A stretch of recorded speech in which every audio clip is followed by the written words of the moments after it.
This is a Kirkendall Barrett presentation, darling. Feed me, meow, meow, meow. Because of this podcast, I'm a gay icon. I'm so hot. I'm so good looking. My salad dressing is amazing. Like the internet at large, there are things you can do on the internet besides porn, but most of it's porn. A lifetime of Hallmark. Well, hello, everybody. It is your favorite day of the week. It is time for another episode of A Lifetime of Hallmark, where we talk about your favorite movies on both Lifetime and the Hallmark Channel and try to make sense of them. I am Les Kirkendall Barrett. Hello, Jason Bowers. Hello, Les Kirkendall Barrett. And hello, Kurt Fitzpatrick. Hello, Les Kirkendall Barrett, and hello, Jason Bowers. And hello to our special guest star this week from the Shelf Shedding Movie Podcast, which I have appeared on recently, Jason Dubray. Yay! Hello, Jason Dubray. You're back again. I think this is your third or fourth appearance, at least third. I think fourth. Yeah. Fourth. Okay, good. Oh, 3 Lifetime movies and 1 Hallmark. You're a friend of the show. Yeah. I mentioned it at the end of every one of my shows. Just plug the show and hope lots of people listen to it. So. Do you feel Thank like you. coming on our show, we're recording this the day after the Academy Awards, do you feel like this is a cleanse for you after Oscar season? A bit, yeah. I put way too much emotion and energy into the award season. Yeah, you really get into it. We did a podcast. You can find this on Shelf Shedding, where Jason Dubray and I go through all the Oscar nominees, pretty much. Well, all the best actor, director. No, So, what did you think of the awards last night? I was really happy with it, and I was oddly relaxed. Like last year, I was just on the edge of my seat about Demi Moore, and then she lost, and then I was raging. The year before, I was on the edge of my seat about Lily Gladstone, and she lost, and I was raging. Last night, I was just like, I think things are going to be okay. I think, the people I want to win or the people I don't want to win, I think are going to, it's going to work out. Kurt, like not all the ones that I would have voted for won, but I was for the most part happy with who won. I mean, there's one that I could kind of go, was kind of in the middle of the pack, but Who was that? That's Sean Penn. Okay. Yeah. Sean Penn would have been third for me. Yeah, he wasn't there. Yeah. He wasn't at the He Oscar. saved the time. He was with Zelensky in the Ukraine. Oh yeah, he was in the Ukraine. Yeah. But I was just saying, I'm now a big fan of Autumn Gerald Archipel, who is the cinematographer of Sinners. You're not a fan? No, I am. Oh, I I thought you was said not aware you of her weren't. before. Yeah, I said, That was a great No. moment. yeah, Historical.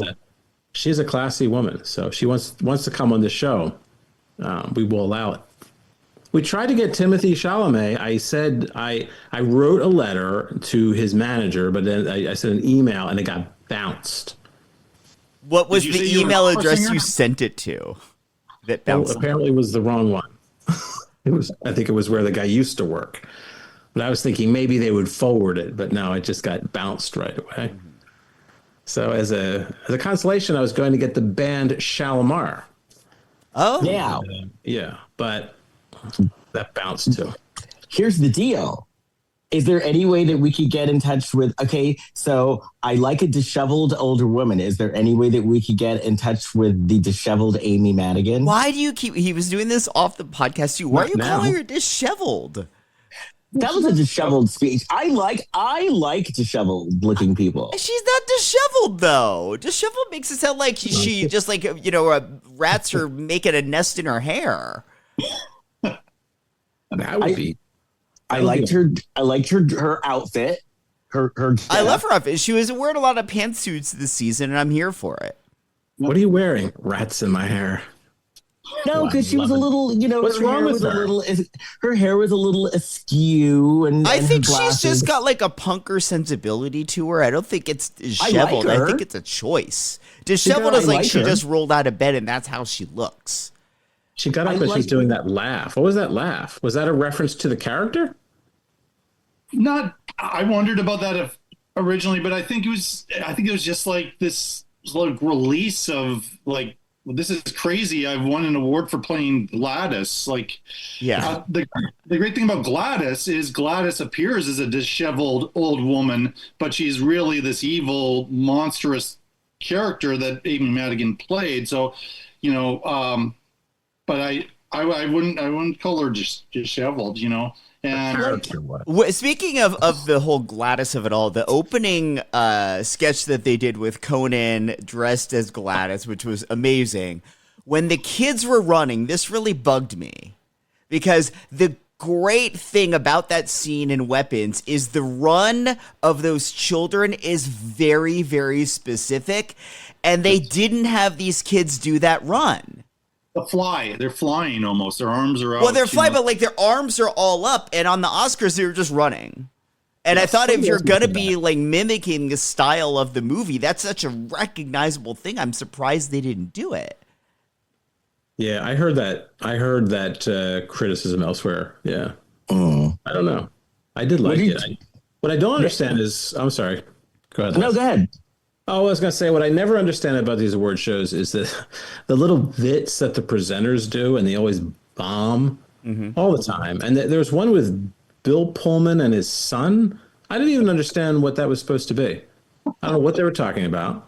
It was some joke. And then Will Arnett did one, and that wasn't. I was like, did they miss something on the teleprompter or something? Like, it doesn't even make any sense, some of the stuff. I think it's two things. I think one is sometimes that is written for them and they just don't show up to rehearse it.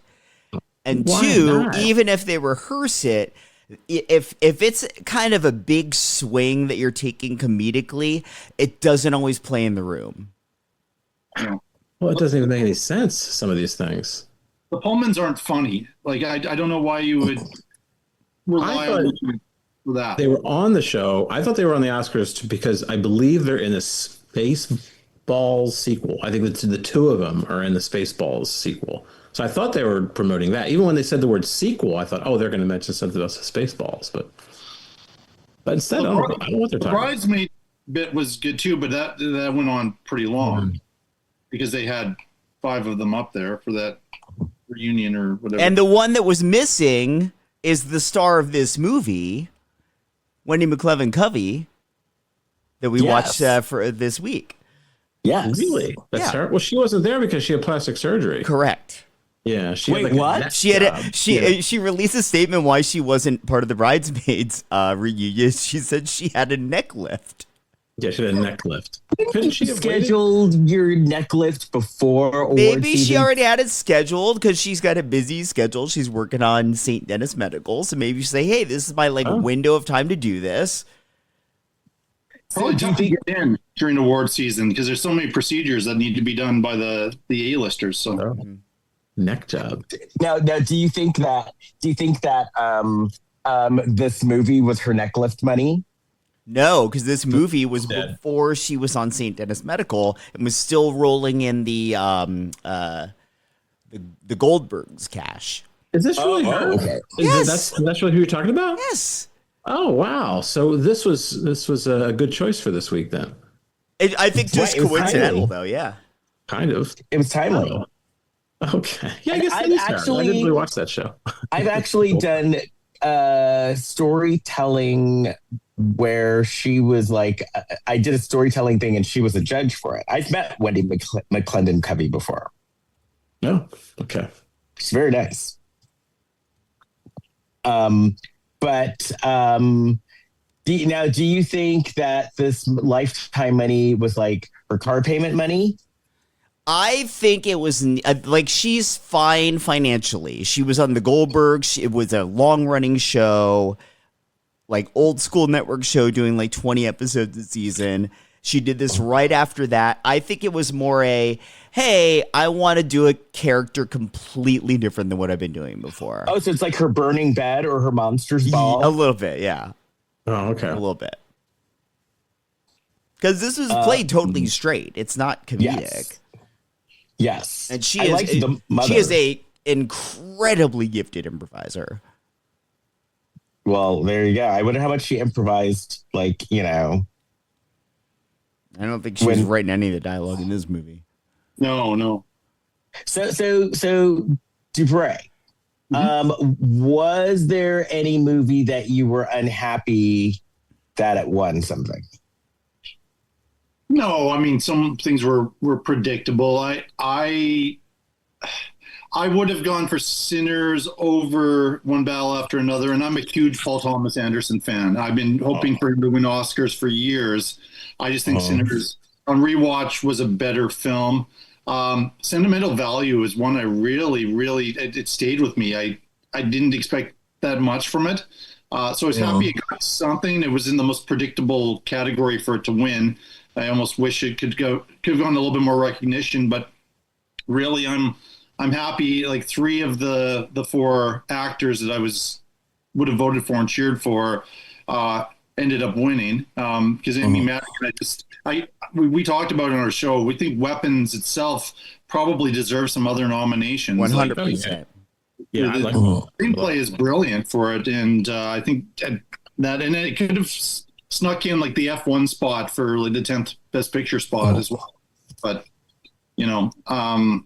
So I wasn't the biggest Frankenstein fan. I like it enough, but it was predictable to win some of those tech categories, and that was all right. I would have gone in another direction there, but this was, as I said, I get way too over the top passionate about this, and I was just sitting there and just enjoying the show completely last night, and just appreciating everything that was happening. It wasn't a perfect show, but it was. I thought it was quite well done.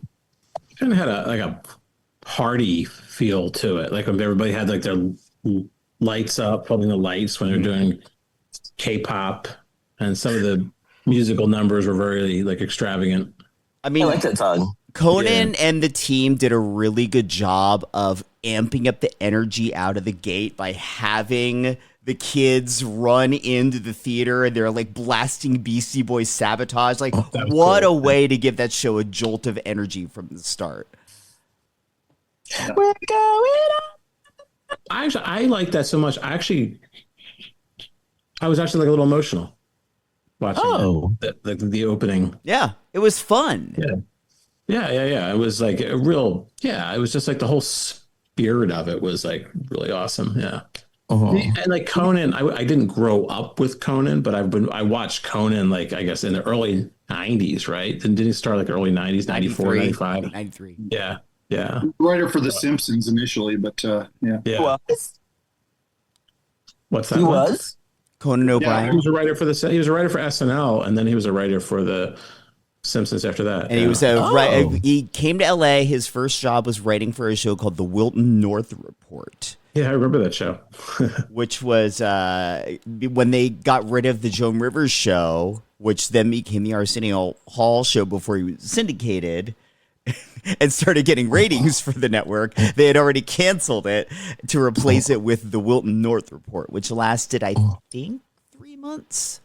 No, I remember it though, and he wrote, and I think he wrote for Not Necessarily the News. He did. HBO. I used to love that show. So he's always been good. Now, you know who else we love? Kurt. Do you have any Blac Chyna news? Doing a piece of China. China. I'm talking China. The Blac Chyna Report. Here's Kurt Fitzpatrick. I did this story about Tokyo Toni before, right? Where she slams skeleton face Kia. Mm-hmm. Yeah, I did. Yeah. Yes, we did. You brought it up twice, actually. Well, I love it. I gotta bring this back. Well, I've got another one. So Blac Chyna. Now, Jason Dubray, you know who Tokyo Toni is, right? I don't. It's Blac Chyna's mother. She's Blac Chyna's mother.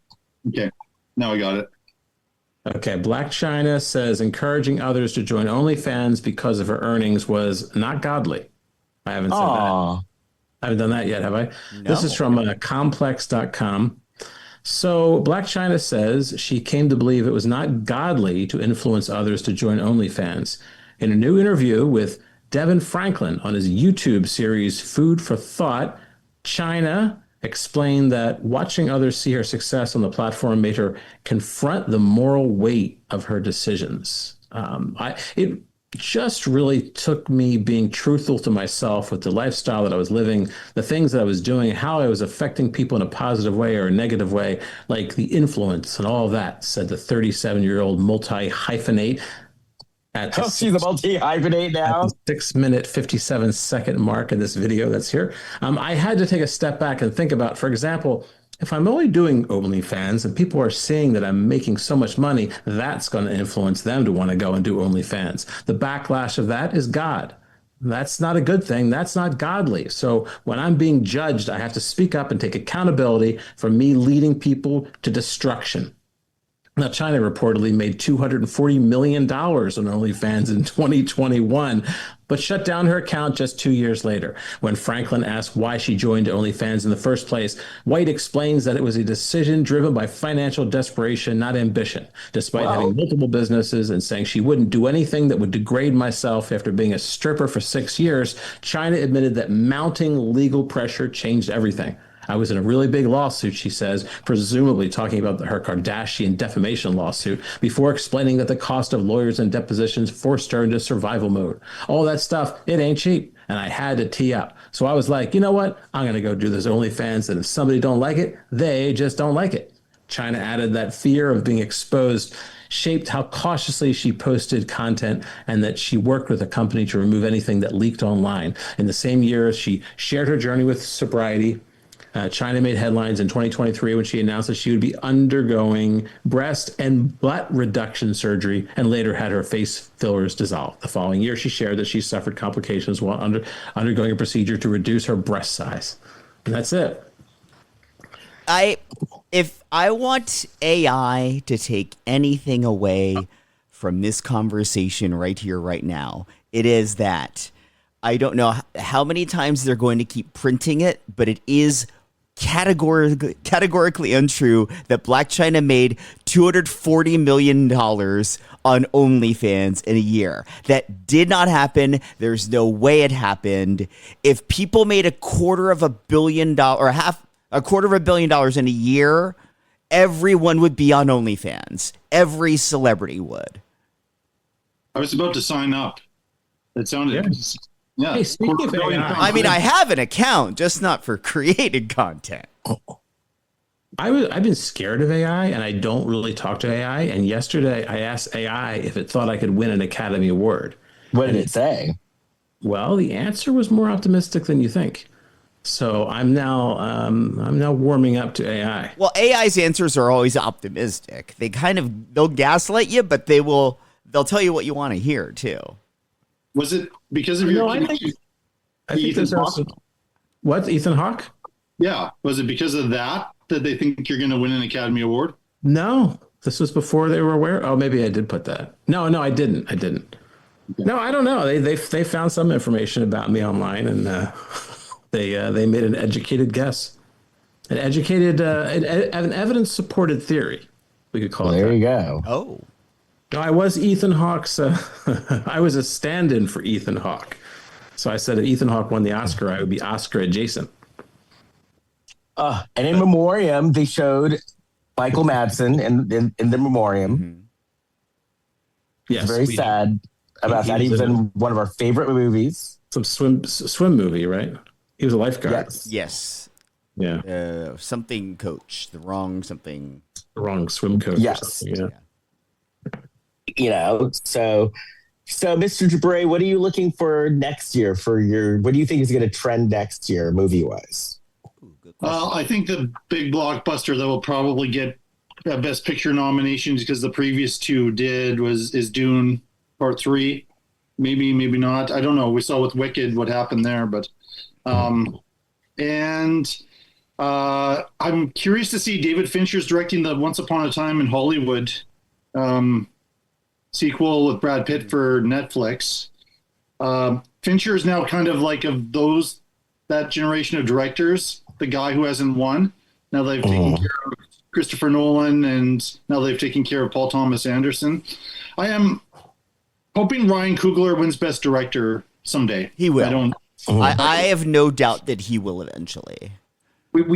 There's never been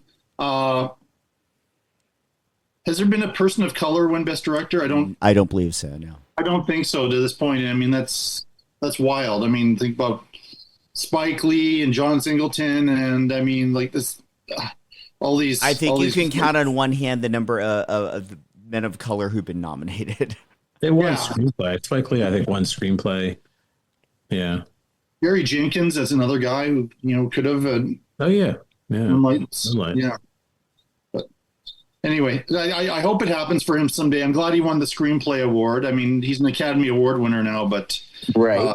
I'm just curious next year where it's going to go. I think we're still looking at now. We're in a world where the international films and the film festival circuit is going to have a lot of importance and continue to, because the Academy is just a different mix than it was 20 years ago. Right. Yeah. Well, hey, at least the Golden Globes likes black people now. Yeah, they had to be almost canceled to kind of smarten up there, but get it together. Yes. Well, I guess shall we start on this not Oscar award-winning movie? Oh, one more thing. What do you think about Barbara? Yeah, I was telling you beforehand that. Yeah, that kind of brought me to tears. The tribute to Robert Redford and the fact that Barbara Streisand was there. I think she, again, 83 years old or so, that she sang. And I mean, obviously, there was famous the stories about them not always getting along, and they had very different approaches to acting and making The Way We Were. But I liked how she portrayed that, like they had this teasing relationship, but they were friends, and I was a great person to pay tribute to Robert Redford. That kind of got me, that section in there where she showed up, because I didn't know it was coming, and that was brilliant. And I didn't know she was going to sing either. That was something else. I saw Jane Fonda maybe she was kidding, but she was acting a little pissed off. She said, "I was in 4 movies with Robert Redford. I should have been up there." And she looks amazing. Maybe Jane Fonda looks amazing these days. I hope Wendy McLendon-Covey went to Jane's person for the neck. Right. Oh, really? Oh, Jane has spectacular work done. Yes. What? She had plastic surgery? No way. Yeah. How dare you? This is LA we're talking about. Although the tell with anyone when they're at that, because she's in her 80s, at that age, like the face can look impeccable, but the hands is where you see the hands. Give it away. Oh yeah. Just wear gloves. Well, the only part about Kenny Rogers, because Kenny Rogers didn't look right. She's like, "Well, your face just has to settle," and she was kind of. Kenny Rogers really did look like Lionel Richie didn't look great last night. Yeah. Was he there? Yeah. Yes. He presented the award to Golden, didn't he? Yeah, he did. What award? To Golden, Best Song. Oh, see, I missed part. I had to go to bed, so I watched 3 hours of it. It was another hour or so. Yeah, his face was looking a little tight. No. Anytime men of a certain age get some work done, they start to look like an aging lesbian, or like cats. They have a face like a cat, or the movie Cats. Right. But again, the tell is the hands. Judi Dench's hands just like out there, not covered in the fur like it's supposed to be. Yeah. Lionel Richie's face looks like a Botox shot syringe went like a machine gun in his face. You got to watch out for cats, because I saw a video. It's just a little troubling. I don't even know if I should bring this up, but it just came up on my Facebook of a kitten going to town on another cat's willy because he thought that was a nipple. That's called Saturday Night, Kurt. No weenies, Kurt. That's called Grinder, Kurt. No, these were cats. Like, I don't know. That makes cats me blush be horny. Something strange. They might have been furries. You don't know. They might have been furries. I don't know if I should be talking about that. But do you think humans are the only people that lick parts of the body that you wouldn't think they'd be licking? Well, I don't think this was. I think the kitten was hungry. That cat's a perv. That's all I'm saying. Vicky in this movie was going downtown on a cat. I mean, a man cat. I'm just reporting back what I see. So this movie is the lesson for this movie is how to be dickmatized without even giving it up. Yeah. Man, this is a true story. Powerful story. She was dickmatized. Really, it's a companion piece to that video I saw of the kitten and the weenie. Well, They start film just before for the double feature. Yeah, they filmed it at the same time, just like they did the two Back to the Futures. dickmatized. Okay, good. Poor Vicky. So Bad Romance, the Vicky White Story.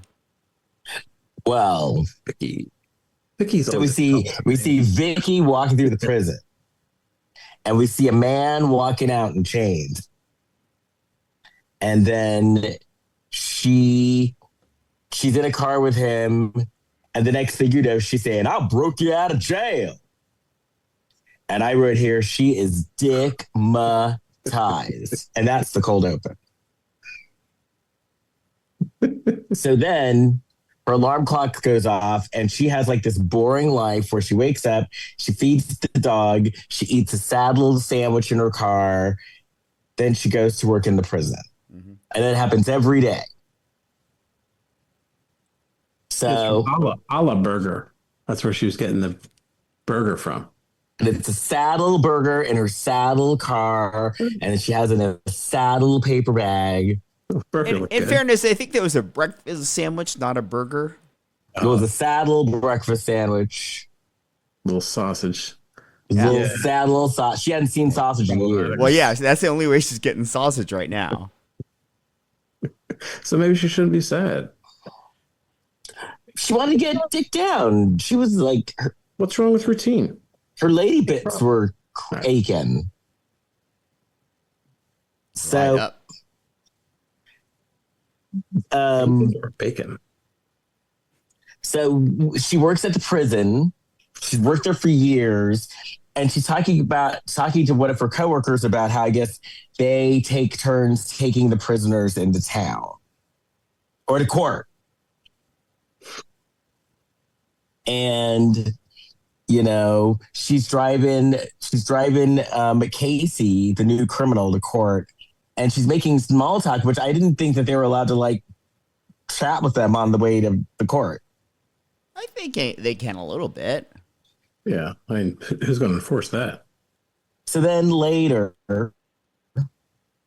she then I wrote here like later, she's leaving work with more food. Like she eats a lot. She's not big or anything, but she eats a lot. Then she's at a bar in a sexy outfit, and this guy wasn't even paying attention to her. Now, wait, so you call Amy Madigan disheveled, but you call this outfit sexy? Where is the line, Les? She was showing her shoulders. And she had hooker makeup on, hooker, like pink. Well, she's like, it pays to advertise. So you think that Amy Madigan would have not looked disheveled to you if she had been showing off some shoulder? No, she still would have looked disheveled. But I told you though, I like disheveled. Disheveled is not a bad thing for me. Didn't Aunt Gladys kind of have it together though too? She put a lot of work into her hair and she had a lot of makeup. Yeah. And that wig. Mm-hmm. Yeah. Well, she needed the wig. We saw her without the wig. Right. Her hair was disheveled. I like that her hair is disheveled naturally. And she's like, you know what's going to distract from this disheveled hair is a crazy person wig. This wig is insane. A lot of wigs. This woman in this movie wears a wig too. So yeah. Later on, yes, she does. Yeah. The wigs here were at the level of the show The Americans. Oh, I was an extra on that. I played a bartender. Oh, do you wear a wig? No. Who did you serve? I don't know. I never watched the show. No. What? Not even one episode. What's it like for you? What? Kurt, you genuinely would love it. It's so good. Somebody told me they didn't see me on that. They watched the episode and they said that the camera was like I was off camera, so my scene I didn't actually appear on the show. So I would like it, maybe. So then, after she didn't get attention from a guy, she went home and did her whole thing again. Yeah. So she's talking. So then she's visiting Tommy, her ex-husband, who has Parkinson's. And they're talking, and she's telling him how her life is boring, and it's like Groundhog Day, and she just has a bored life. You said it's boring. Like it was a big line read there. Boring. Right. She felt invisible. Look what she's roped into. She's got to take care of people, driving over town, checking in on people. Yeah, that would your marriage has gone south. You divorce because your husband's an alcoholic, but you feel bad for him because he has Parkinson's, so you're overdoing everything for him anyway. Ugh. Right. So then she's back at work, and she gets a message that her boss wants to see her. And actually, her office mates were throwing her a party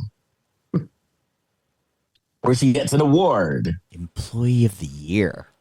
Yes. Employee? Yeah, I think she won it a couple years in a row. She had more than an Olympic cycle of being the employee of the year at this place. Mm-hmm. And then I wrote here reasons that she had employee of the year. Then I wrote here in capital letters, cake. And then I put Kurt ? They said it was a bumpy cake. Didn't they say? They said something like it got rattled around in the car or something. Right? Did they? They said but they said they could still eat it, but they said it might have like a. They did. I wonder if right before they filmed the scene, somebody dropped the cake or something and fucked it up in the box, and they figured they had to put a line of dialogue in to justify what happened. I didn't see the cake though. They didn't show it in that scene, but they cut to a scene of her eating the last piece of it straight from the box at home. Yeah, you mean straight from the box. Just in case that cake ended up on camera and it was some. They were saving somebody's job. Yeah, there was some gnarly cake, and they were going to go buy another one. How did you feel about her eating cake out of the box, Kurt? Well, I don't see any problem with that. But I don't think she ate the whole cake. I think she did share it with people. Who, her dog? No, the coworkers. People at work. Oh. This is like the leftover cake, take the rest of it. I would do that. They would give me a that's piece a of, normal thing. You can take this home, and I would probably eat it as soon as I got home. Because I have a serious problem.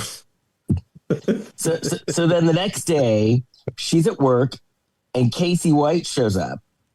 And the deputy introduces Casey and Vicky. And they're not related, by the way, despite the same last name. White people. Right. And so he's like, I thought you'd be kissing cousins. And I'm like, well, that's inappropriate. A lot inappropriate in this movie. That's the part that bothers you less. and one of many. So then later, her We're bothered by the way over. Amy Madigan was dressed at the Oscars. And it looked like a tree or something. What, that Amy Madigan was? Yes. It looked like she bought something from the Michael Jackson concert store or something. It was very it's kind of military, but with sparkle. Mm-hmm. I could get an image up. Take a look at it again. It sounded like she didn't really prepare a speech either. She was just winging it. I think she thought Tiana was going to win. You gotta write something. I would have rehearsed something over and over again. I get the impression that she's kind of spacey, fun spacey. Yes. Okay. Maybe a little bit of a stoner hippie kind of spacey. Yeah. I don't know that she is a stoner, but I got that vibe. Probably. They've known her for a while. I guess they're used to her. I loved her speech. I loved it. I did, yeah. But I think she focused more as she went along. So that's good. All right.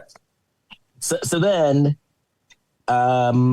later she goes home, and her sassy mother comes over and says that she met a man. And she's like, I bet he's toothless. She didn't. And her mom never denied that, by the way. And she's like, but he's 70.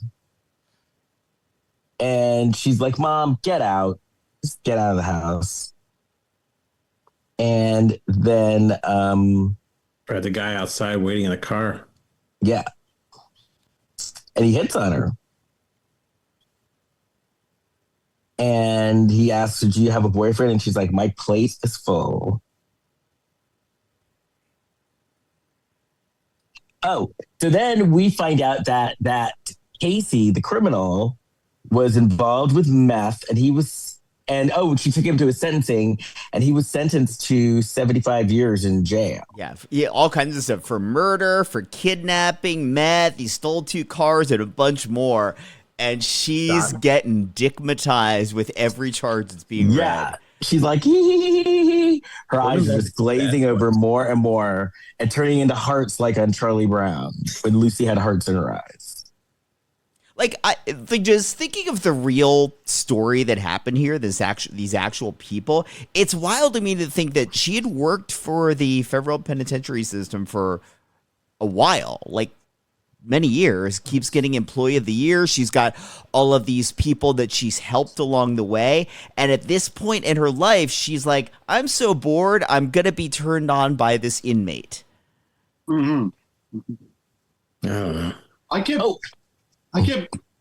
don't know if I would have hoped for this or if it was to the film's credit. I kept hoping that he was like some sort of like really manipulative sociopath or something, that he was playing on her loneliness and insecurity and winning her over as a means to get out of this. I thought that would be an interesting angle, but predictable maybe, and the way the movie was done, it did sort of give her agency over being involved with this guy going on a crime spree herself, which is weird, that rather than her sort of being manipulated, which is sort of the Lifetime mold, it wasn't that. It's like sisters are doing it for themselves. Right. Yeah. Well, I say women like bad boys, so she heard that rap sheet. She was like, all right. But like, she had never done this with any other inmate before? No. Like, I just wonder if the fast turnaround of this movie, because the case happened, the breakout happened in April 2022. This movie came out in the fall of 23. So like a year and a half turnaround time. Like, if he's still alive, he's probably still on trial, so they can't really indict him with this movie. So the movie can't go too hard on him. Wow. So then Casey tries to escape. Oh, wait, first she starts having fantasies now. Yeah.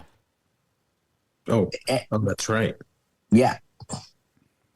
Then Casey tries to escape. She fantasizes she's like in the bathroom looking in the mirror. And it's like a steamy mirror. And it's him like coming behind her and like making his move, but it's not real. So he tried to escape. He got caught. She's angry, and I wrote, the dickmatizing has started. But she's mad, and he's in a new prison. And she sent him a letter with her picture in it. Yeah, that was. There are many times where she wasn't that, discreet about what she was doing. There's a line of dialogue later in the movie. I don't know if you guys caught it, because it's kind of a throwaway. It's discovered that during her time, like, trying to connect with him, she calls him in prison over 1,000 times. Well, there you go. Every call recorded, so that's great for her. Yeah. And she works for the prison system. Like, the hell? Tomorrow when I plan to break somebody, the person I'm have an emotional affair with, out of prison, I'm going to make sure that in my work vehicle, I'm going to step outside and just make out in the middle of the street where any camera or anybody can see me. That's also a good strategy, I think. Yeah. Let me make a paper trail of all the illegal shit I'm doing. Yes. Yeah. Yes. Well, she worked for the prison. Maybe she would come to work and erase the cassette that has her conversation on it. That'd be good. I don't think she has access to that because he's in a different prison than where she works. Mainframe of it. And she was even calling from her office. Granted, it was on her cell, but she's at work making this phone call. That's stealing from taxpayers. Yeah, and they're like having phone sex too on some of these calls. Oh, totally. Having phone sex. Oh, yeah? Yeah. Yes. Not real sex, but phone sex. Okay, yeah. From the actual transcripts of this case. Yeah. Like somebody's on that call listening to them. It's not like they just record it and go back to it if they need it. There's somebody there monitoring the call. Oh, no. I want a movie about that person. Yes. Into listening to it. Yeah, that'd be interesting. I didn't know someone did that. So they listen to it in real time? Absolutely. Someone has a job listening to the phone calls in real Yeah, time? because they want to make sure that like nothing illegal is being talked about. Oh, I'll do that. Someone can hire me for that job. What would your hours be, Kurt? Well, no, I figure I could work from home and just on the computer, I can listen to the conversations. You'll be like Gene Hackman in the conversation. Yeah. Yeah. You'll play your music, you play your saxophone, and just listen to his messages. And yeah, that's exactly what'll happen. Or like Lily Tomlin's phone operator from Laugh-In. Yeah. That'd be a great combination. Yeah. Ernestine. Yeah. One ringy dingy. Right. I'll be a cross between Gene Hackman and the Ernestine. Who else is dear. Operator. And then I'll sing that Midnight Star song. Operator, this is an emergency. This episode's gonna do really well with people that love like 80s R&B because you referenced Shalamar and now Midnight Star. It's just a dead giveaway. Dead giveaway. It's in the sheets. I'll be a freakazoid. Come on and wind me up. All right. So Casey gets sent to a different prison. And he calls her and he tells her how he's fighting with the Dixie Mob. I guess it's a gang. And then, they continue to have phone sex. And Dixie Mob. Yeah. And they had a lot of phone sex. So then she comes home one night and her mom and her mom's friends scare the shit out of her because she goes into her room and her mom is in there. Is the Dixie Mob real? Because I don't want to make fun of it. It's real. These people might come after me. I don't know. They don't know where we are. The mob isn't real, but if they were, I'm sure they're nice people. Well, all right. The Dixie Mob. Are these? Never mind. I'll just leave it alone. Just be on the safe side. But that scene is probably my favorite scene in the entire film when she comes home and her mom and this guy are there. Like that was just, and the guy is just so great. What a great character. Nice guy. Can I use the toilet before I leave? And then he floods the toilet. That's a kicker. It was making noise. Oh, he had eaten some dairy before he showed up at the house. I like when the guy was like, "I hear you're divorced." So am I. I'm divorced too. Yeah, that's right. That was his big pickup line.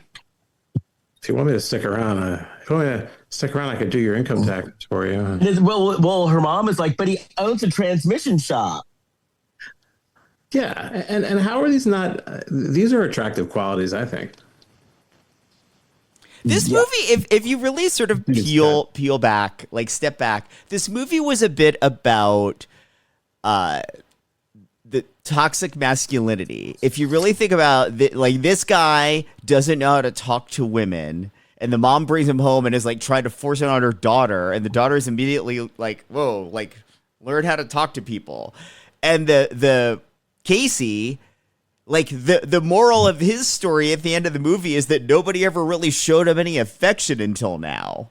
It's fucked up. Yeah, that really is when you put it that way. Mm-hmm.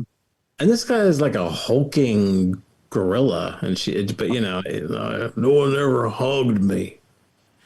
All right, I'll break out of jail then. that actor, like I don't know. Was he trying to do a Brando thing? Like he was kind of mumbling his lines, and It sounded a lot more like Sling Blade to me. yeah, actually, Spoonblade's a good. Yeah. He was reading his lines off of Vicky's face. He was doing the thing that Brando did in The Godfather.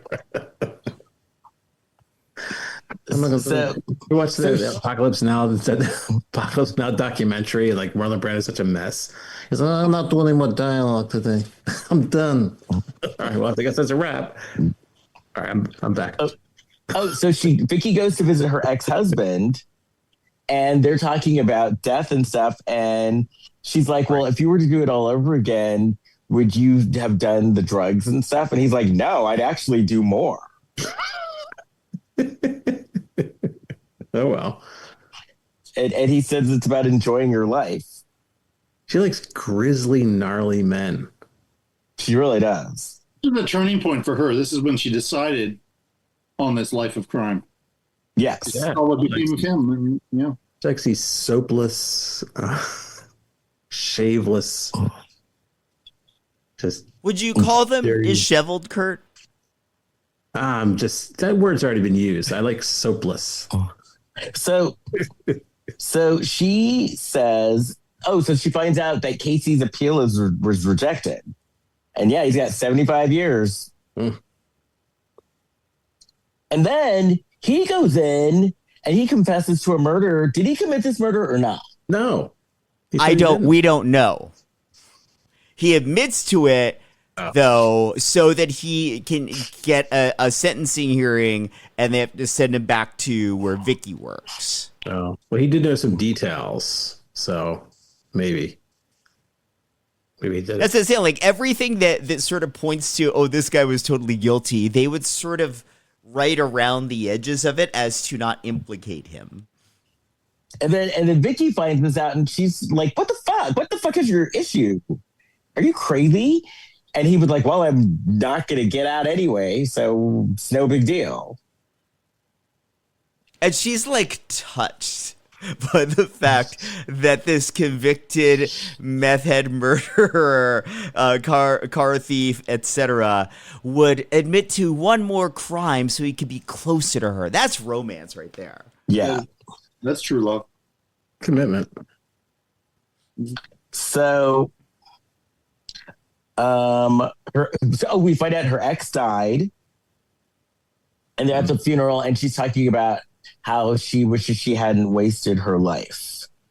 And I already got to this part. She yelled at him for confessing. And she's looking at a map, and she's starting to plan the escape. Yeah. On the work computer, she's searching for routes to Canada from Alabama. Yes. Alabama.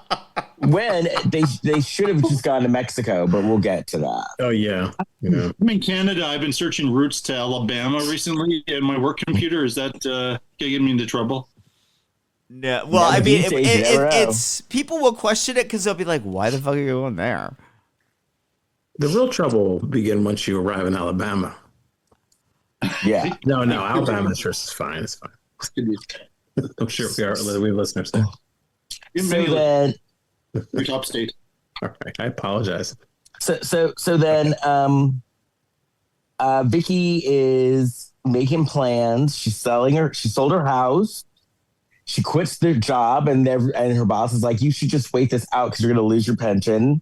Well, she retires early. Yeah, and I read the real Vicky.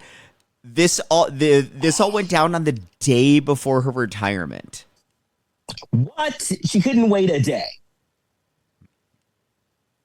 Oh, so she never retired. Well, she had to be in the job though, probably to get access to him, right? Correct. Oh. Okay.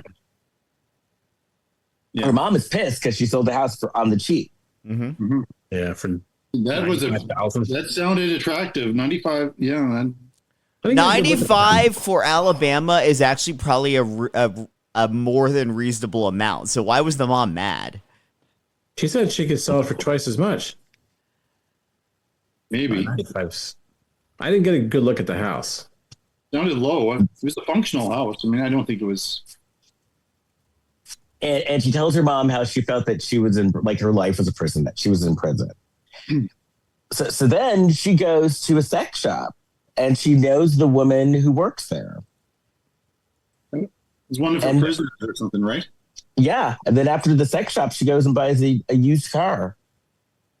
I truly thought you were going to say something else that was used at the sex shop.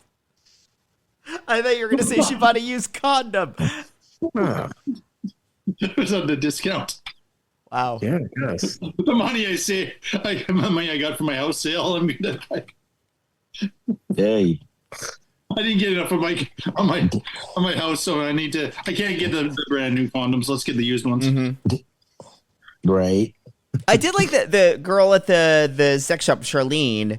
She's like 2 years clean because of Vicky's help.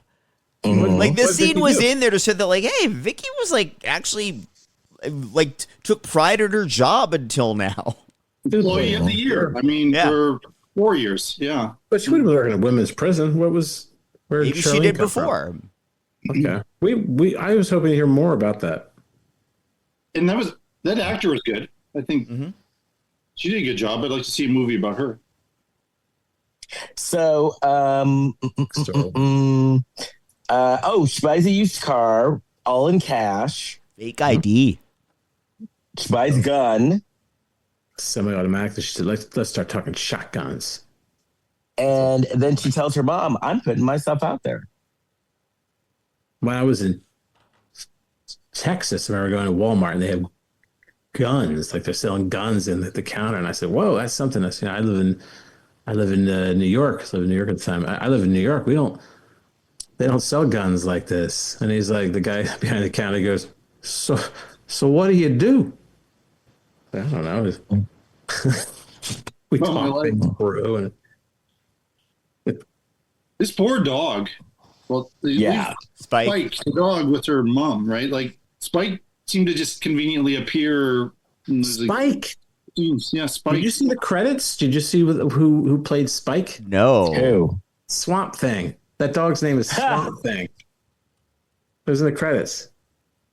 That would have been a great name, Swamp Thing. Yeah, it's the name of the dog in real life. Oh, why did they use the real name? Spike. So she's going to court. So they have some prisoners going to court and they needed a second officer. So she's like, I'll take Casey. And then she was volunteering to take Casey to some psych eval. And the sheriff is like, oh, the new rules, you're supposed to have another person. And she kind of talks her way around it. Because, fun fact, he doesn't have a psych eval. She's trying to break him out. She says she's feeling sick. Like I'm feeling sick. Oh, I don't know if I can, whatever. And then he kind of falls for that. Yeah. And then 4-time employee of the year. So maybe that's, you trust that employee, I guess. And then she gets him out of jail and she says, I just busted you out of jail. And then they're driving and he's just horny. Like trying to get it in right then and there. Yes. And that's when I had the realization that I don't think they've actually boned yet. Right. So and then she did what you shouldn't do. She revealed that she had a lot of money in this pink bag. She told him to go look at the pink bag. There's a lot of money in there. $93,000. That's when I thought it was going to churn. That's when I thought the story was going to churn there, but no. And then she talked about going to Mexico, and he said, I don't speak Mexican.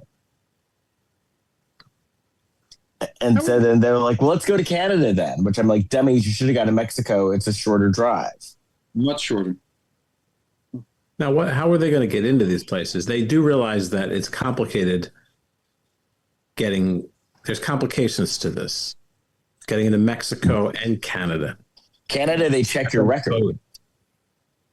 Canada, they check to see if you have a record. And even if you have just a driving while intoxicated, you can't get in.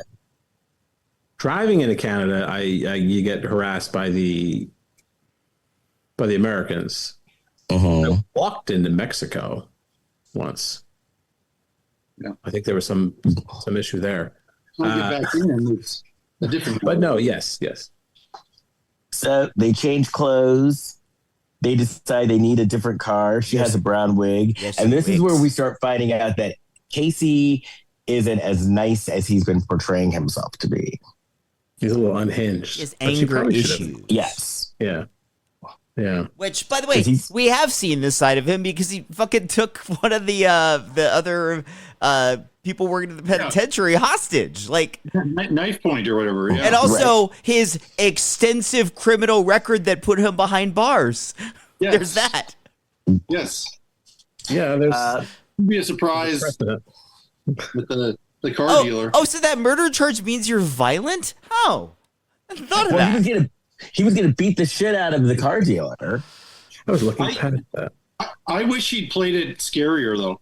Like he never seemed like he's upset and he's threatening, but that's all in the script. But the actor never felt frightening to me. He's a teddy bear. Also, she's wearing a wig. Why isn't he wearing one too? He's the more recognizable fugitive. Well, yeah, it's an ugly brown wig too. Yeah. I forgot to wear my headphones. Could everybody hear me okay? I forgot guess. this microphone. Okay. No, you sound fine. Oh, good. Maybe we'll just continue with this then. All right. So,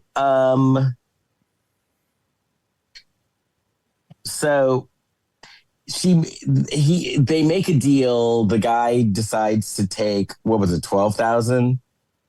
Well, car? I didn't actually understand this beat because the truck that they were eyeing had 10,000 written on the windshield. And I don't know if it was because Casey started like blowing a gasket that the guy's like, fuck you, I'm going to charge you more now. But somehow the price became $12K and then she had to talk him down to $11K. But it said $10K on the window. Right. Yeah, that was the guy who's trying to sell the car. I don't know what he was trying to get away with. That doesn't make any sense. Oh, he advertised it as 10. Yeah. So it's 10. You should advertise it as 12 when you want 10, and then you kind of haggle that way. Right. Yeah, and that's what got him mad was that he was adding another whatever, Yeah. Yeah. It's obnoxious. Yeah. So then, he finally agrees to, he agrees to 12,000, right? 11. 11. Yeah. So then, back in Alabama, everybody thinks that Vicky's kidnapped, but she's not. What happened? I'm losing my. I can't find my. Well, notes. they'd found the car, the police car that she left abandoned in that parking lot. And they see that the cuffs for him are undone. So they immediately assume like, oh, he must have somehow gotten control and he's got Vicky. Right. Statewide manhunt. Yeah. It's a blue alert or whatever. Yeah. They go to a convenience store. Yeah. And so Vicky's like in her wig paying at the register and then like clocks on the TV that it's made the news and they're both on TV now. So she's like, hey, we got to get out of here. Right. That sheriff who was like kind of blind to everything that was happening, he got mad at like the most professional, the one guy who had the knife at his throat earlier. Yeah. By saying they've been flirting a lot. And he's like, why am I not hearing about this now? Yeah. Yeah, because also, like, this shows how negligent the guy that was held at knife point is that he has seen these two flirting on and off for a while and has been held at knife point by the guy flirting with your coworker, and you never thought to flag that to your superior? Are you kidding me? Right. So professional. Maybe some kind of code. You don't snitches get stitches. Snitches get stitches. Well, so do people that get stabbed with a knife when they are taken hostage. So is this when they go to the hotel and he's bored? Stabbus, Camping. Stabbus get Krabbus. What? I don't know. Short notice. Yeah. Gotta work on it. We're not at the hotel yet. We're at the where they're camping. Yeah. They're by Okay. the fire, and this is where they finally bone.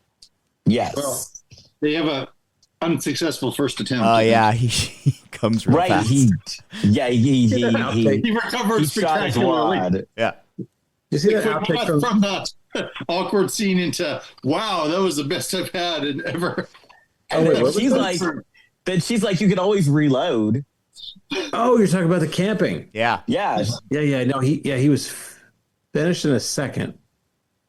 I was like, you can always reload. I think she'd be happy about that. But then they woke up the next morning and it was It's amazing. she was Right. took all night. Well, neither one of them is boned for years. Years. We saw another movie that was like this too, where there was like delayed post prison boning. Sounds like an academic paper. The Hallmark movie. Is that for, No, is that for your schooling right now, Kurt? Is that the one you're working on? yes, that's what that's going to be my thesis. I'm going to be handing it. So then, is this the part where they're driving down the street and they think cops are following them? Yes, they think people are following them. They're delusional. Yeah. No, there is a police car, but then it's not. It pulls over. They were crack like agents or police for it because they found the car dealership really fast. Mm-hmm. Like it seems they were only one step ahead of the law here. I don't know how they got there so quickly, but Right. Yeah. And they're and then they get a Cadillac, right? Yeah. And then They keep buying cars through somewhat unshady channels. And I feel like if you're on the run from the law and you're going to break someone out of prison, like don't keep going to like dealerships and like checking Kelly Blue Book to buy your next used car. Just like see what that's like for sale for $500 on the side of the road. You give the guy $6 and you say, keep quiet. You move along. right. I sold a car on Craigslist. I must have been out of my mind. Yeah. Right. Those people didn't show up. There's probably that year. They're making And like then- official offers on eBay. They're bidding against people. And then doesn't he propose to her? That's when they're Not outside of the yet. motel. Okay, what First. happens next? First, we have one couple gets pulled over that resembles them and the kind of truck they have. It's not them. Lucky them. And then Casey's with the truck at some car wash, blocking access for anyone else to get in, bringing Which is attention to himself. Which you're supposed to lay low Yeah. when you're escaping from prison. Well, Yeah, they abandoned the I car didn't in a like car. those young active hipster car kids wash. though. yeah, Oh, those kids. Yeah, they were like the jocks from Revenge of the Nerds. a little bit. I Yeah. love that they were going to try to kick his ass. They should have. And He would well, have they being a used- D-bag for the sake of being a D-bag. Exactly. Right. They just abandoned a car in the middle of a car wash. I thought that was funny though, because they thought that they were going to kick his ass. It's like, no, that's not Did you happening. say his line was "Say hi to your mamas"? Yes. Yeah, I think great line. Mamas. But like Vicky, who's somewhat smarter than him, when he leaves the car in the car wash and he goes in to get in the Cadillac, shouldn't she have been like, "Hey, we should like put that car somewhere else"? Like, what? Like, who's Right. leaving it? You've got all these witnesses there now, and a camera. We'll later find out. All of a sudden, Right. she's clean. And then this is where they paid an unhoused person to register their car, right? No, register to for the get their hotel. hotel room. How do you Yeah, know like that an now? unhoused guy. He did. Maybe he just had a long beard. Perhaps Well, They paid- He looks. they paid a disheveled person. He Yeah, was that kind of disheveled. stuff. Yeah. He was disheveled. The word of the day on the Lifetime of Hallmark is disheveled. Disheveled. Yes. The Cookie Monster out here to talk about disheveled. And you know who my favorite disheveled person is? Elsbeth. Oh, Elsbeth. She's Elsbeth not is disheveled either. She's quirky. She's a little disheveled. In fact, she's the opposite of she's always very well put together. They're just quirky outfits. Yeah. Amy Madigan's quirky as well. Yeah. Quirky and disheveled are not the same thing. Like I said, I don't think disheveled, like Kelly Catrone is disheveled. I don't think disheveled is a bad thing. This is disheveled. Now, Kurt, you know who Kelly Catrone is, right? No. Jason Dubray, you know who Kelly Catrone is, right? No. Jason Bowers, you know who Kelly Catrone is. I've heard right? of the name, but I don't know who it is. She's very disheveled looking. Well, that's what she's known for? Isn't she from fashion somehow? Yes, that makes me love her even more. Fashion? She's disheveled and from fashion and doesn't give a fuck. Who was that woman who was the co-presenter last night on the Oscars? Who was she doing a bit? Like she was just kind of looking in the audience. Winter? Like, Yeah. That's Anna Wintour. How dare you? Okay, Get Kurt. out of here right now. Kurt. Get out of here. Adam I'm ending this Wintour? call That right was a now. promotion Her. for The Devil Wears Prada 2. Patrick, how What's her name dare again? you? Adam Wintour? Anna Wintour. Anna Wintour. Anna Curtis Wintour. Patrick, how dare you? How And I was dare you? supposed to recognize her? I've got to turn my screen off for a minute and compose myself. I'm actually You with don't know Les who on this Anna one. Wintour is? I don't. And I wouldn't. And so I was supposed to see her and know what her name was?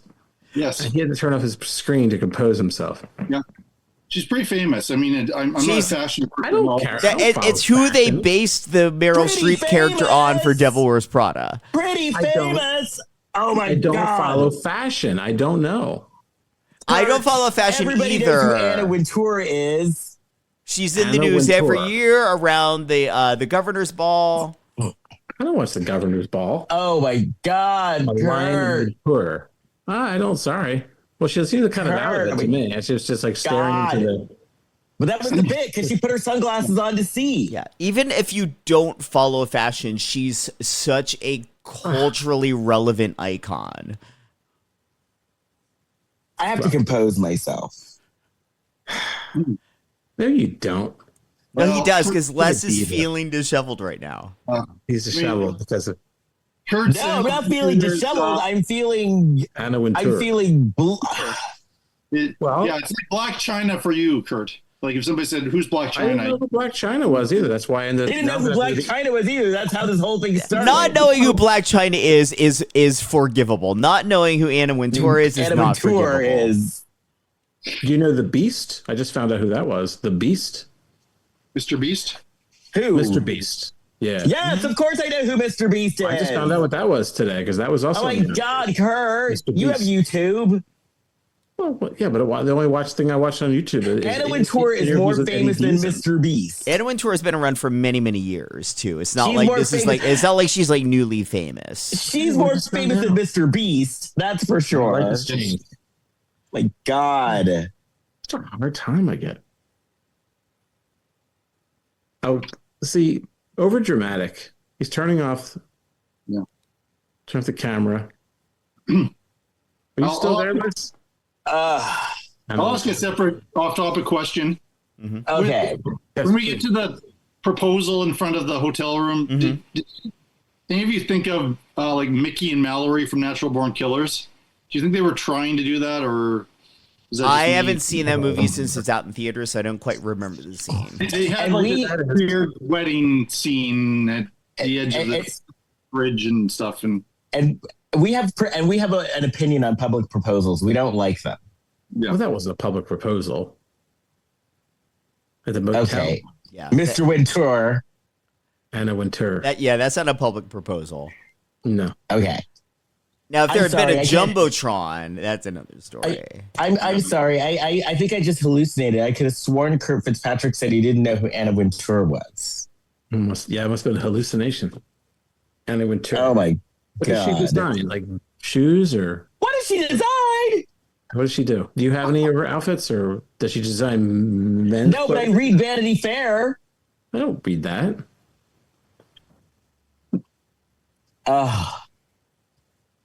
Anyway. I'm not up on the fashion. Sorry.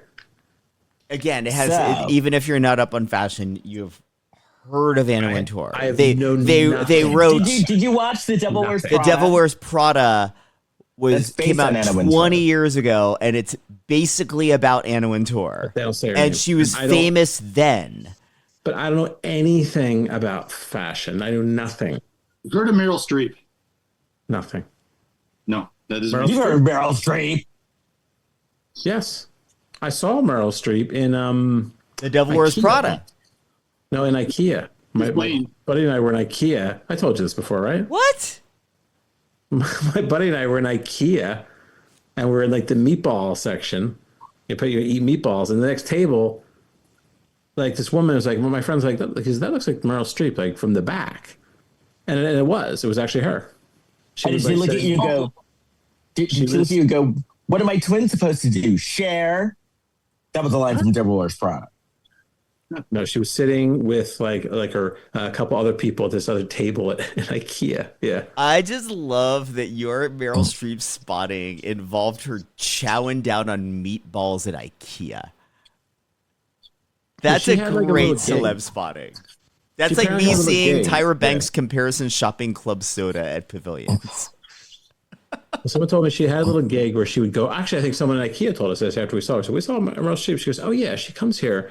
And she does like a little bit of work for like a theater company, and she just helps out a theater company, like buys little props and things like that. Oh wow! At her spare time. You're good. Oh yeah, Hurt. Anna IKEA. Is that her name again? What was her last name? We got to move on. I have to go. Anyway, here we go. So now finally Vicky's starting to kind of wake up a little bit and go, well, maybe the stuff that they say that he did isn't so great. Like just now having this realization. Yeah. As she's on the run with him. Uh-huh. That murder of that woman. And then he's also starting to act weird because like they're holed up in a hotel. And he's like freaking out because he's like, I'm bored. So he's basically like a child. Well, in 5 days they've been in the hotel room. Like, yeah, which but makes no sense. Like initially they were going to be on the run, so because they had a head start everywhere, and then they're staying put at a hotel. Just so the law can catch up with them. And actually, let's be honest, it was a motel, not a hotel. The motel. And they had no sense of urgency because wouldn't you just down to the border in Mexico and from Alabama, what is it, like 5 hours probably? Or, you know, I'll look it up. It's not that far. Like it's far, but not. It's far, it's but closer doable. than going to Canada. Right. They were staying in one of those dirty, dirty motels where they don't wash the spreads. So And in Mexico, if you are not a person of color, I think it's pretty easy to walk into Mexico. Yeah. And there's plenty of areas where they speak English fluently. Right. Like getting out of Mexico is a whole different story, but going into Mexico isn't that hard. I walked over a bridge to get into Mexico in Laredo into Nuevo Laredo. Mm-hmm. And a guy was trying to get out, and then I was trying to get out because the guy kept following me in Mexico with these chains. He's like, he's trying to sell me chains. He's like, how much you pay? How much you pay? And I ran across the bridge and I escaped. So then this is the part where they're kind of starting to go on the run now, right? They're on the run, but they're starting to the cops are onto them. Yeah. Yeah, because the cops have figured out they bought that Cadillac. So now they're looking for the Cadillac, and they've been staying put for 5 days. So obviously people have spotted them at this motel. Right. And definitely 5 days they could have been at the border. They could have been in Mexico. Yeah. And they had kind of a mini montage where they're showing all the different the other officers and her mom talking to the press about what they know about the case. And the mom said that I guess she talked to him 1,000 times on the phone. And the guy that had been kidnapped by Casey saying they kind of maybe had a little thing going. So everyone's figured out what's happening here. I looked it up. Fun fact. 23 hours from Mobile, Alabama to get to Mexico. 18 and a half hours to get to Toronto, Ontario, Canada. Really? So it is less time. Not much less time, but about 5 hours. Windsor? Yeah. You're saying less time to get to Canada than Mexico, rather. Yeah. I guess because you have to kind of go across and then go down. Because then once you go to Texas, it takes a couple of days to get through the state of Texas. Probably, yeah. Yeah, it takes like 2 or 3 days to get across Texas. I've done it. Oh yeah, I went through Texas too. I stopped at that restaurant we talked about where I got the 50-ounce steak. Mm-hmm. I couldn't So eat what it. happened? What happened next? Well, I don't know. Oh, so they actually are being chased by the cops. Yeah. Casey realizes they're being followed. They get the gun from the glove box, and then there's like 6 cars on them, and these 6 cars are like clearly chasing them. None of them have their sirens or lights on. No. Nah. Nah. It's kind of And they're having a Thelma and Louise moment. Like, I'm not going back there. Yeah, slow yeah. chasing them. And so then the car right behind them hits them. And it looks like there's kind of like it goes to black and then it comes back up, and it looks like Vicky just hurt her head in the impact. It looks like they're getting away with it. They're making it to Canada, except that's not what happened. And I'm going to be honest, I was actually happy when it looked like they were making it to Canada. I was actually happy. But it was ridiculous. They were like entering Canada as if they were entering like Six Flags, and like there was no. There was I thought it was heaven. You know, and we've all driven to Canada, and you don't get over to the border, and you don't get over the border in Canada all that easy. But there was a moose like waving at them. The moose was waving them. Yeah, it was every stereotype you want. It was right. Should have been standing there singing "Snowbird." Yeah. Love it. But what actually happened is on that impact, the car kind of flipped on its side, and the airbags have deployed, and so like Vicky's all like her head's all cut up, and the cops come and they pull Casey out of the car, and while they're dealing with him, she's still in the car, and they hear a gunshot, and she shot herself. She unalives herself. Oh, that's where it becomes like this really sad movie. And that was sad. No, I got sad too, because I was like, here. This was the most excitement she had ever had in her life. It said 110 people attended her funeral, because remember there was that talk earlier about the number of people who would attend her funeral. Yeah, because she had a boring life. Right. She heard about that. Yeah. But everybody liked her. Well, yeah, she helped all these people before she went up into a life of crime. Yeah. Well, anyway, he was charged with her murder at one point. But he was. Yeah, but then they figured it all out that she did that to herself. So that wasn't added on to the 2 million other charges that he had, I'm sure. And he confessed at his hearing that to the mob that he loved Vicky. She was the first person to show him affection. Aww. Hug he had in 6 years. What was the hug from 6 years ago? That's what I was thinking. And that was that. So, Jason, what Oscar award-winning movie would you compare this to, Jason Dubray? Well, I think I mentioned, I mean, I'm not saying this as good as this, but like it has a bit of a Thelma and Louise vibe. I think they were kind of going for a Bonnie and Clyde, Sugarland Express, which is I saw in the last year, really good early Spielberg film, that kind of thing. But I got a Natural Born Killers vibe, just without all like the excitement that Oliver Stone brings to his movie. So yeah, I think it was better than last year's movie. The one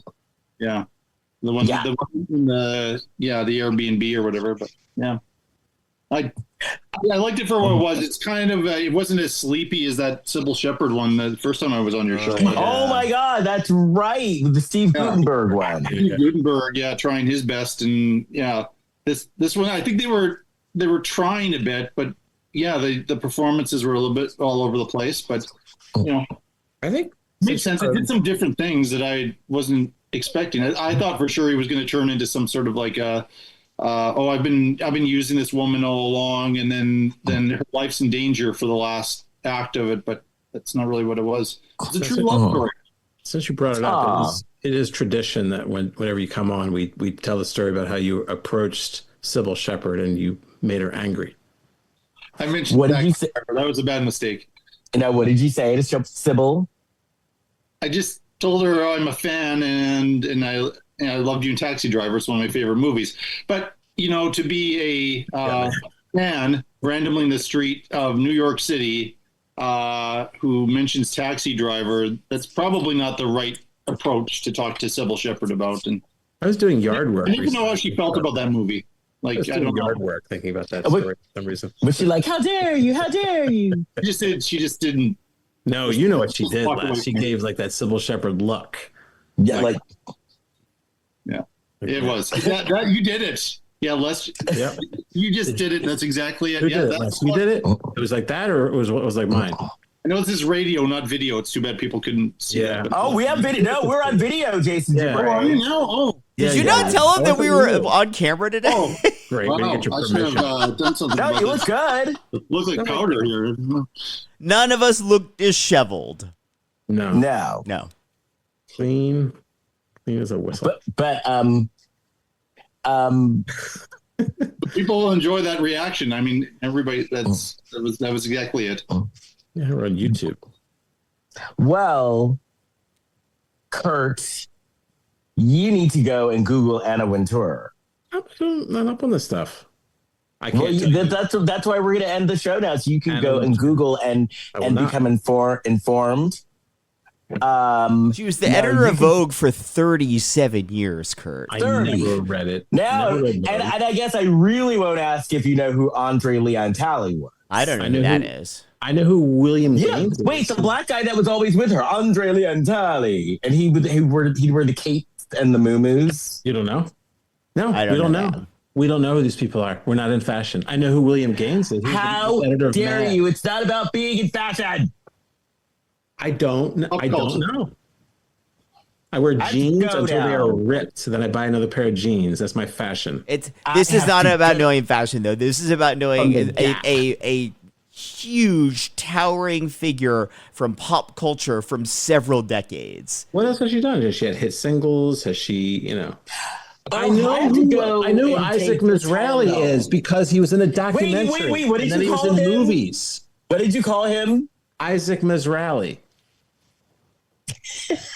Well, how do you say his name? Mizrahi. Mizrahi. All right. You know who I was talking about, though? Mizrahi. I saw him on the street. Okay, maybe I don't know him either. I don't know fashion people. If you want to find me, you can find me on my website, lifetimeofhallmark.com, or you can find me on Instagram. Mizrahi. Glad you're having such a good time. Jason. Did I brighten your day?